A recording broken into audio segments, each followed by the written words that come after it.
Segundo a OMS, o transtorno do espectro autista atinge 1% da população mundial, o que corresponde a cerca de 70 milhões de pessoas, incidindo em uma de cada 60 crianças. Com esses dados crescendo a cada ano, quem precisa aprender a lidar com essa realidade são as famílias de quem recebe esse diagnóstico. Sendo esse um assunto tão relevante para tantas mamães, não poderíamos deixar de falar sobre ele. Por isso, o vídeo de hoje traz uma entrevista esclarecedora com uma dessas mamães.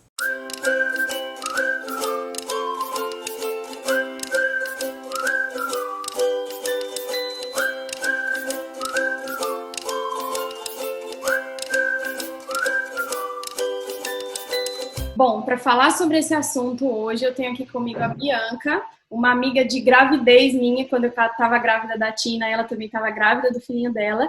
E se apresenta um pouco pra gente aí, para quem não te conhece, fala um pouquinho de você. Bom, eu sou Bianca, hoje mais conhecida como mãe do Emanuel.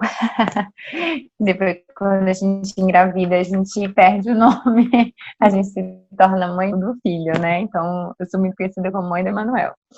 Eu e a Mi, a gente se conhecia através da igreja.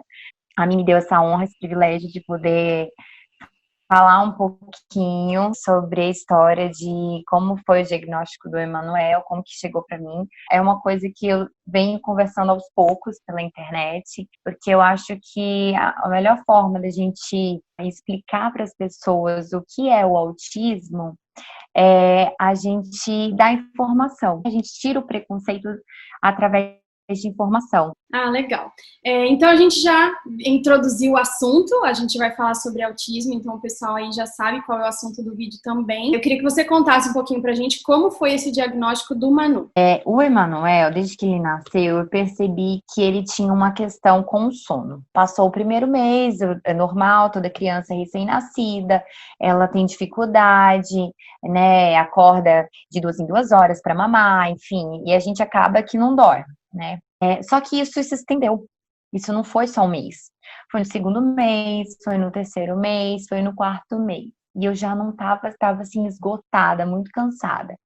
E eu percebia que aquilo era uma coisa que fugia do padrão. Aí eu procurei ajuda, procurei uma consultora do sono, e foi onde a gente começou a fazer um trabalho de rotina do sono, toda uma questão aí de higiene do sono que eu não conhecia, que foi ótimo. Ótimo, tanto para mim quanto para o Emanuel. Só que quando eu contratei a consultora do sono, ela ficou muito triste porque a gente não tinha conseguido atingir o que ela desejava, que era o Emanuel dormir a noite toda. Isso não acontecia.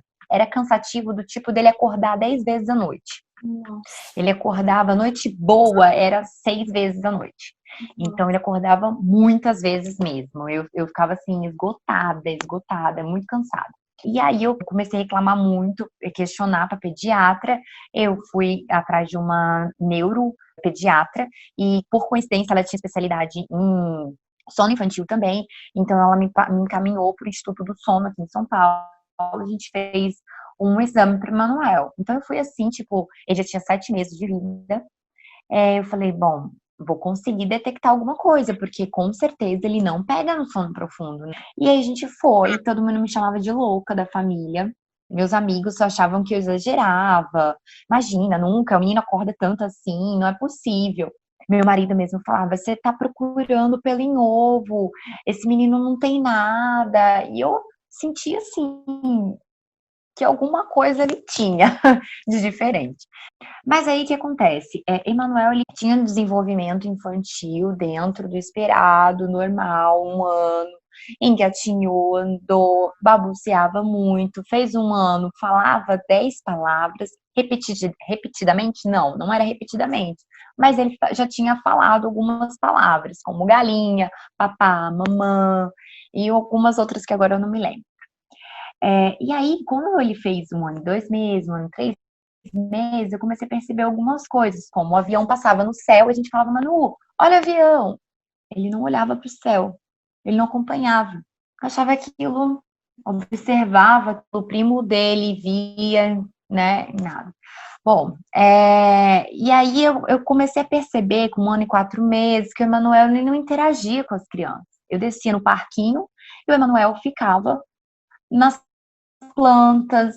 E aí, quando estava ali naquele mundo dele, ali, olhando muito, admirado, encantado, eu sempre ficava observando que todas as crianças, mesmo pequenininhas, com 1 ano e meio, elas, né, ali estavam mais próximas uma da outra. Era muito discrepante. Todas as crianças no parquinho, meu filho não, ele era o único que estava ali no meio das plantas, admirado pelo vento, o balanço do vento, ele ficava extremamente encantado, o olho dele brilhava.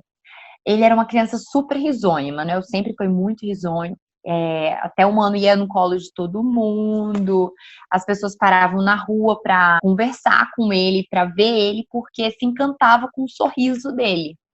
E aí eu fui percebendo que eu tentava brincar com o Manuel e eu não conseguia, como algum rabisco com papel, ele não gostava de pintar, ele não gostava de massinha, ele pegava a massinha e colocava na boca, blocos de encaixe. E aí eu me deu um estalo de que, opa, peraí, eu acho que eu posso brincar com o Emanuel na cozinha. E ele gostou. E aí foi uma interação onde eu tive um contato maior com meu filho, onde ele observava as coisas com mais tempo, mais calma, porque até para contar a historinha, ele não contava. E outras coisas como mandar beijo, dar tchau, né? Não saía. É que eu ficava assim, chateada, né? Porque é normal, bate palma, toda criança bate palma, toda criança manda beijo, dá tchau. E é aquilo eu ia guardando pra mim, né? Eram coisas assim que eu comentava só com a minha mãe ou com meu marido, não era um tipo de coisa que eu comentava com algum amigo. Mas o tempo foi passando e chegou 1 ano e 8 meses, foi o meu limite. Eu cheguei na pediatra e falei, doutora, é isso, isso e isso, eu venho percebendo esses comportamentos do Emanuel. Ele não tem foco, eu tô preocupada. E eu não sei da onde eu tirei o autismo. Eu falei, será que ele não é autista? Aí ela virou pra mim e falou assim, olha, autista tá na moda, mas não, autismo não é. Não é autismo. Isso é tudo que uma mãe quer ouvir, que o filho não é autista. E aí eu falei assim, bom, ufa, não é autismo. Mas o que que é? E o Emanuel não falava. Ele só balbuciava e falava a língua dele que ninguém entendia. E aí, 1 ano e 9 meses, vai na consulta de novo e nada do Emanuel falar. Daí ela pegou e falou assim: olha, mãe, é o seguinte, vou te falar uma coisa. Pode ser que a fala dele não venha com 2 anos. E tudo bem a fala dele não vir com 2 anos. Falei, opa, como assim tudo bem a fala dele não vir com 2 anos? E aí a gente tem aquele ditado popular que ele atrasa e atrapalha muito a vida da gente. Que é menino demora mais em falar, menino tem preguiça em falar, menino mais na dele. Só que isso não é verdade, isso não se aplica quando você começa a estudar o desenvolvimento infantil. E aí eu comecei a procurar outras pediatras, Emanuel fez 2 anos, e a minha irmã virou para mim e falou assim, Bianca, procura uma fono, porque é bom ele começar a estimular a fala. Eu demorei também em falar, minha irmã teve atraso na fala, minha mãe teve atraso na fala, isso é um fator genético, depois que eu vim estudando e conversando com a fono, eu não sabia. E todo mundo falava assim, olha, Bianca, é porque ele fica muito com você, então, assim, você dá tudo na mão dele, ele não tem que falar e tal. Mas, quando você colocar ele na escola, você vai ver, ele vai falar. Aí eu fui com aquela expectativa. Bom, vou colocar meu filho na escola e o menino vai falar, vai interagir e tudo vai acontecer. O milagre da escola. Eu coloquei o Emanuel na escola. A primeira semana, e aí, professora, como tá sendo? Como que o Emanuel tá na escola e tá interagindo com os amiguinhos, né, e tal. Não, ele não tá interagindo com os amiguinhos. Ele fica no canto dele, fica na dele. E aí eu absorvi aquilo não muito legal, ficava mal, fiquei bem mal, fui para casa chorando, falei, não, chega, eu vou marcar uma fono. Marquei a fono. Cheguei na fono falando do autismo. Ela falou, olha, Bianca, calma, existe várias possibilidades, não somente o autismo, né? Eu vou estudar várias possibilidades e a gente vai descartando com o tempo o que pode ser, o que não pode ser. E aí foi passando o tempo, foi passando o tempo. E um dia, numa festa de uns amigos, eu percebi que o Emanuel não estava interagindo. Antes de chegar na festa, eu narrei tudo o que ia acontecer. E aí, antes as pessoas percebiam, mas ninguém falava, ninguém chegava para mim, né? Falava, por que o Emanuel é assim, né? E eu já me antecipava, já falava que ele estava fazendo terapia com a fono, que ele ia falar, que eu tinha desconfiado do autismo, mas que não era, que ele não era autista. E aí, quando eu saí de lá, entrei na página de uma amiga em comum. Por coincidência, o filho dela também era autista. Aí a Amanda me indicou um canal no YouTube de uma neuropsicóloga muito conhecida dentro da nossa comunidade, que é a Maíra Gaiato. E ela falou assim, Bi, entra, assiste todos os vídeos. E ela foi me dando várias dicas, me acolheu de uma forma, assim, maravilhosa, me deu muito norte. Eu entrei numa fase, assim, de luto, né? Porque o pessoal fala que quando você descobre o diagnóstico, existem 5 fases, né? Tem a fase do luto, que é quando você idealiza toda uma coisa para o seu filho. E eu tive que quebrar tudo isso que eu tinha idealizado para o Emanuel, né? Ninguém pede para ter um filho especial, que venha com algum transtorno, enfim. E aí a gente entra pelo processo de aceitação, enfim, são vários processos, né? E o diagnóstico do Emanuel veio para mim juntando tudo do que eu tinha duvidado e suspeitado, é como se uma ficha tivesse caído. Quando você recebe o diagnóstico, você tem um norte, né? Agora, o que eu vou fazer para poder ajudar o meu filho? Mas, ao mesmo tempo, é um momento de sofrimento, é um momento de dor, é um momento difícil. Quando você recebe o diagnóstico, você acha que não existe vida pós-diagnóstico, tipo assim, meu mundo caiu. E aí, com o tempo, você vai descobrindo que não, que existe, que a vida pode ser legal, que ela é boa e que com as terapias, as intervenções, tudo vai se melhorando. Então, assim, eu descobri sozinha, né? Eu descobri por mim mesma. Através de outros fatores externos. Ao oposto de mim, meu marido falou para várias pessoas, quando para ele também a ficha caiu, a forma que ele tinha de falar era ele colocando para fora. Então ele conversava com todo mundo, com parente, com amigo, com cliente dele, na área profissional, no trabalho.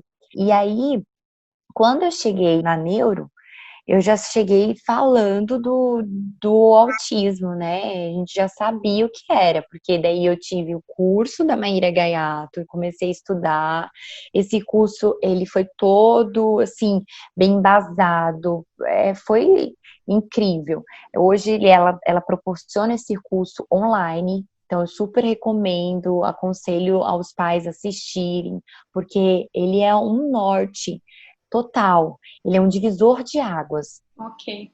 Conta como que é a rotina de vocês hoje, quais são as terapias que o Manu precisa de acordo com o tipo de autismo que ele tem. Bom, vou começar pelo o nível de autismo que o Emanuel tem, né? No autismo nós temos o leve, moderado e o severo. O Emanuel, ele tá no moderado. Ele é uma criança não verbal, ele é uma criança que não fala.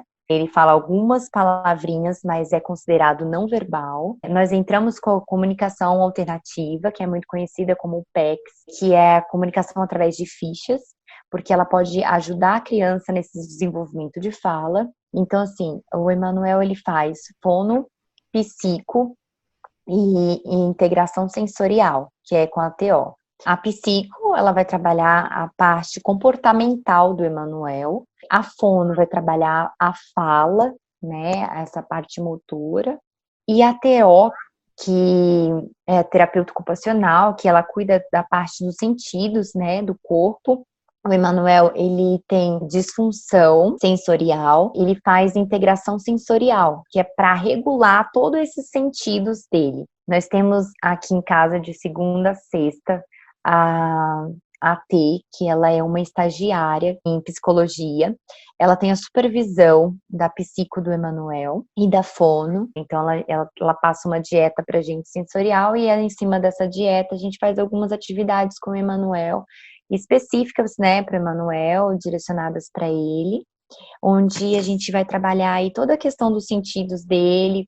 Entendi. Quando vocês ainda estavam no processo de diagnóstico, ou até mesmo hoje, vocês já tiveram problemas com a adaptação dele ou com a interação dele em algum lugar? Bom, quanto o tempo vai passando, o autismo aparece mais, né? As pessoas começam a perceber que ele é uma criança diferente, né? Uma criança que não fala, ele emite sons, né? Então, às vezes, o Emanuel faz muito i, ou então ele começa com algumas estereotipias vocais, como dá, sem função. Então, assim, essas estereotipias vocais, às vezes, estão muito intensas. Ele tem as estereotipias que são os flaps, né, que é bater a mãozinha e pular, e tem essa estereotipia vocal e também fica correndo muito. Então, quando ele era menor, ele era uma criança vista pelos outros como uma criança agitada, que não para quieto, fica correndo para lá e para cá. Ele é na dele, ele não brinca com as outras crianças. Só que aí o tempo vai passando, né? As coisas vão ficando assim mais visíveis. Então, assim, todo mundo respeita muito o Emanuel. Algumas criancinhas chegam querendo brincar com ele no parquinho. Ele fica próximo, ele gosta de estar no parquinho com as crianças. É muito lindo de ver. Ele é um autista que adora aglomeração. Aonde tem um muvuca, ele quer estar. Ele gosta de ficar, ele corre perto das crianças, ele não fica brincando, né? A interação dele com o que é? Estando perto das crianças ou no mesmo local. E aí alguma criança se aproxima dele e pergunta: qual que é o seu nome? Eu espero para ver se Emanuel tenta se comunicar. Porque é legal, porque ele tenta falar. Algumas vezes sai um oi, às vezes sai um bom dia, às vezes ele responde algumas pessoas. E aí, se ele não responde, eu falo: o nome dele é Emanuel, o Emanuel tá aprendendo a falar. Então eu tento fazer uma interação. Olha, toca aqui, porque o Emanuel aprendeu a fazer toca aqui. Então eles se cumprimentam. Então eu faço o Emanuel cumprimentar as pessoas dessa forma. E aí as crianças aceitam e tal. Criança não é preconceituosa, né? Quem é preconceituoso são os adultos, né? As crianças não são. Às vezes as crianças ficam com medo, dependendo se ele grita, porque às vezes ele fica muito feliz, ele fica muito eufórico. O que ele faz? Ele grita. E o grito dele é muito agudo. E aí, às vezes, as crianças se assustam com o grito dele. Mas aí eu falo: ele tá muito feliz e ele tá gritando porque ele tá feliz, porque ele tá perto de você, porque é a forma que ele quer brincar e interagir com você. Mas, assim, a gente ainda não chegou no momento de sofrer um preconceito muito forte, muito grande. O que a gente percebe são olhares hoje, né? Pessoas olham, ficam observando, ficam analisando, ficam vendo: esse menino é diferente, né? Então, é assim que a gente faz muito com o Emanuel, a gente tenta aproximar ele dessas formas, tranquilamente, falo com as pessoas abertamente, falo: olha, ele é autista, porque as pessoas, elas têm um padrão de autismo, que é o autismo severo, né? Ou leve, né? As pessoas não conhecem o moderado. Então, eu tento falar, porque é interessante, as pessoas falam: hoje eu conheci um menininho que é autista, e o jeitinho dele era assim, assim, assado, que autista não tem cara, e não tem um estereótipo para ser autista. Então, eu tento lidar com uma forma, assim, natural também, porque para as pessoas é diferente, é algo que está começando a se tornar, assim, mais falado, né, mais visto. Ainda não é algo tão comum, mas com o tempo vai se tornar. Quais seriam as dicas que você dá para as famílias ou até mesmo para as mamães que estão passando por esse processo de talvez um possível diagnóstico no filho, ou que tenham alguma dúvida, que mais ou menos elas poderiam observar e como lidar com essa situação, como se preocupar e talvez quando que elas poderiam procurar um diagnóstico mais efetivo, alguma terapeuta, alguma pessoa especializada no assunto? Nem sempre a criança vai se enquadrar dentro de todo o espectro autista. Então, ele existe um pilar. O que é? Para você ter certeza ou desconfiar que o seu filho, ele tá ali, tem possibilidade dele ser autista. Então, a estereotipia, que é os movimentos repetitivos. Tem criança que é rodando a roda do carrinho. Tem criança que é o flap, famoso flap. Tem criança que fica assim com a mãozinha, como se fosse um fantoche falando. Tem criança que roda, tem criança que corre muito, fica correndo, correndo, correndo. Enfim, são várias estereotipias, né? Atraso no desenvolvimento também é um fator muito importante. E o que fecha esse pilar é a falta de socialização, né? Então, se a sua criança ela não se socializa, se ela fica quieta, eu falo assim, não usa como instrumento você, o pai, a avó, que estão no dia a dia.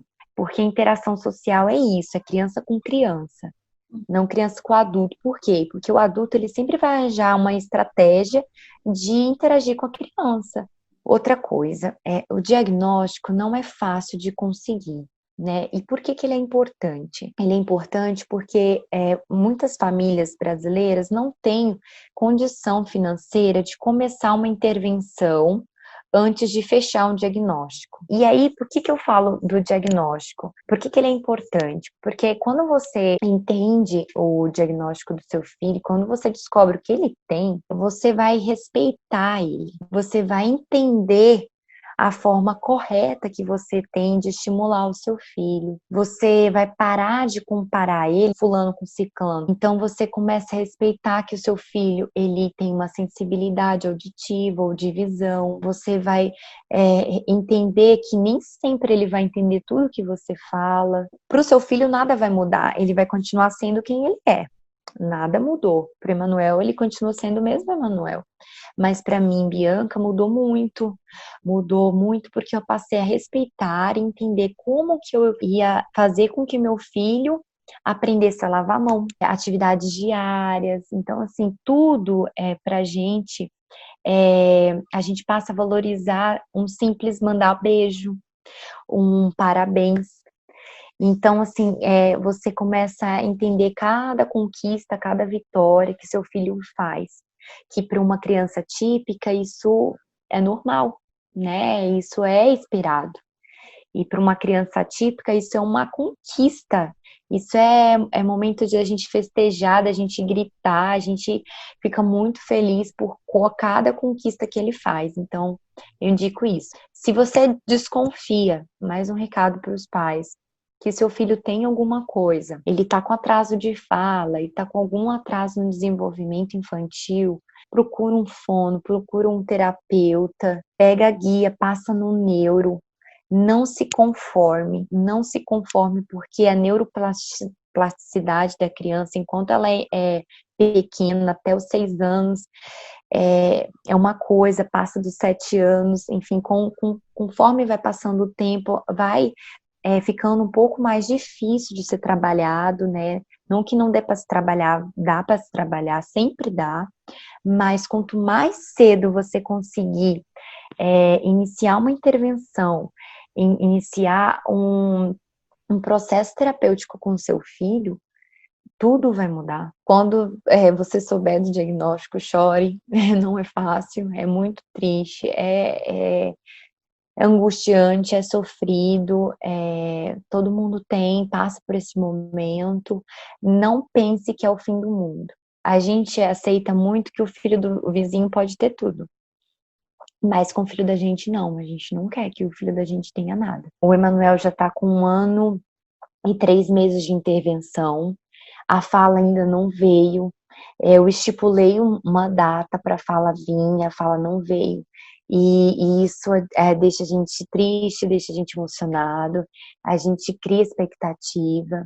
Então, assim, cada criança dentro do espectro, eles são muito diferentes um dos outros. Cada plano terapêutico é individual. É legal ser mãe terapeuta? Não, não é. Não é legal ser mãe terapeuta, é cansativo, é desgastante.